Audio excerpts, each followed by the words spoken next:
क्या कभी अंबर से भाई ओ भौणी मैंने ये घटनाटी होची आम केउझर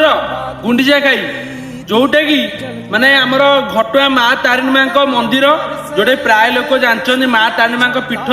से पाखापाखि गुंडीचा खाई बोली गोटे जगह अच्छे वाटरफल जगहटे ये बहुत लोग बुलाया जाती। तो ए भाई जनक जाते तो देखु से वाटरफल जगह कौन फटो फटो उठाऊले कौन तो से पड़गले तो तांको सांगटी बाड्रे हाथ पकई माने बढ़ई सी धइले कि हो पारानी पानी सुओ एत जोर आसुला से भासिकी पलैले। तो एठी मु सबु भाई और भौणी मानक भिडियो द्वारा एति कहना चाहूँगी मोर सबु भाई और भौणी मैंने सबु जगह बुलिया जाओ किंतु जेतिकी वाटरफल जगह ये देखी चाहे रुहतु आपणकर टिके खुशी रे जीवन चली तो से जगहटे बहुत डेंजर कहीं माने कौन कहले पत्थर पत्थर अच्छी जोटा गोड़ भी खसी जाए बेले बेले। तो आजिकल प्राय पिला पुओ कौन झील कौन रिल्स कर जगह